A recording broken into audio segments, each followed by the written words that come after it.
आज सत्य और अहिंसार प्रतीक भारतर जातीय पिता महात्मा गांधी 151तम जन्मदिवस। यही जन्मदिवस को सारा राज्यर कोण अनुकोण में महासमारोह पालन कदियो करोना कटकणा मध्य सब पालन तेबे बीजेडी राज्य कार्यालय आज महात्मा गांधी जन्मदिवस को पालन कर प्रथमे दलर वरिष्ठ सदस्य तथा मंत्री अशोक पंडा महात्मा गांधी प्रतिमूर्ति में माल्यार्पण प्रदान करते। दलीय कार्यालय परिसर में रामधुन गान कर सहित 2 मिनिट नीरव प्रार्थना करा एवं जातिर पिता महात्मा गांधी जन्मदिवस प्रतिवर्ष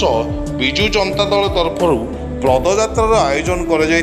किंतु ए वर्ष जेहेतु महामारी कोरोना कटकणा अच्छी तेणु पदयात्रार आयोजन को बंद करी ए वर्ष अक्टोबर 2 तारिख नवेम्बर 2 तारिख 1 मास व्यापी सारा राज्यर प्रत्येक वार्ड रे प्रत्येक गाँव में प्रत्येक सहर में कोरोना सचेतनता वार्ता पहुँचाइबा को निष्पत्ति नहीं बिजु जनता दल। प्रत्येक जगार मास्क एवं सानिटाइज बंटन करने सहित दूरता किभली बजाय रखिब कोरोना को किभली मुकाबिला करा से नहीं कार्यक्रम करा दलर सदस्य माने प्रकाश करछन्ति।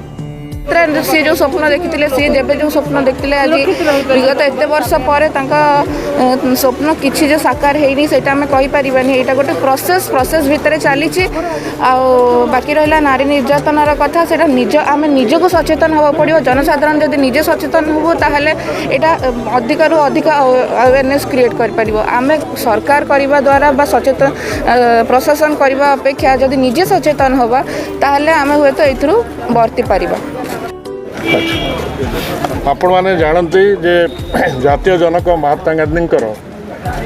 आम समस्ते 150तम जयंती 2 वर्ष पालन करा समग्र देश में एवं माननीय मुख्यमंत्री नवीन पट्टनायक अध्यक्षतार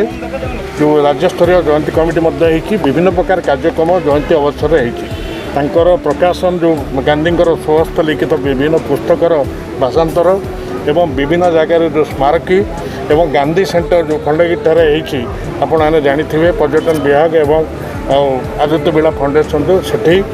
अनेक गुड़े कार्यक्रम 2 वर्ष पालन करने निष्पत्ति नि से अनुसार हो। बाकी महात्मा गांधी जातीय जनक 8 थर ओडिशा आसी जो जो स्थान में से सब स्थान को स्मारकी गठन करने निष्पत्ति बड़ कथा हूँ जातीय जनक बापूजी जहाँ जो आह्वान देते सी अस्पृश्यता निवारण को आरंभ कर सबुठारू जो कहते पुअरेस्ट ऑफ पुअर से निकटे पहुँचापी आह्वान देते से माननीय मुख्यमंत्री नवीन पट्टनायक निर्देश आपने समस्त जानती अक्टोबर 2 ରୁ 11 पर्यंत आमर जो पदयात्रा कार्यक्रम आरंभ हुए आज से जेहेतु कोरोना महामारी चली ताकू आखे रखी मुख्यमंत्री नवीन पट्टनायक आह्वान देते आम समस्त जनसाधारण को विजु जनता दलर कर्मी मैंने हेतुबृंद सचेतन करेंगे एवं 2टी कथा संगरोध मास्क पिंधा एवं ए संपर्क में लोक सचेतन करने आम पदयात्रा पीरियड आरंभ करूँ एवं आशा रखू जे आम समस्त सचेतन हेले लोक हेले एवं कर्मी मैंने आम विजु जनता कर्मी मैंने निश्चित भाव कोरोना हारिबो एवं ओडिशा जितिबो भारत जितिबो। धन्यवाद। यही कार्यक्रम में विजु जनता दल मो परिवार जीवन बिंदुर संयोजक अरुण पट्टनायक दलर महासचिव बबी दास मुखपात्र सुलता देव दलर युव संगठन सभापति ब्योमकेश राय छात्र संगठन सभापति देवीरंजन त्रिपाठी उत्तर भुवनेश्वर मो परिवार जीवन बिंदु कार्यक्रम संयोजक प्रकाश त्रिपाठी दलर संपादक दुर्गा सामंतराय प्रमुख बहु कर्मकर्ता योगदान दे कार्यक्रम को सहयोग करते। समांतराल भाव बीजेपी नगर महिषिकाला बस्ती लक्ष्मीनारायण यूथ ट्रस्ट तरफ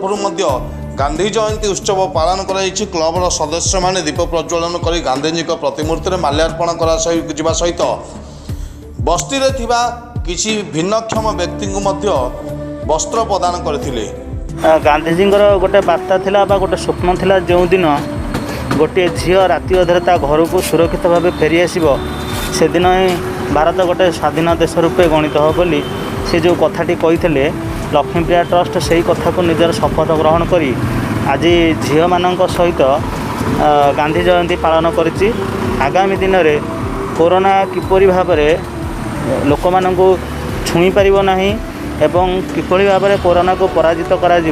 से बार्ता नहीं आम आज गांधी जयंती पालन कर। Bhubaneswar Laxmikant Sahu report, Ananya news Odisha.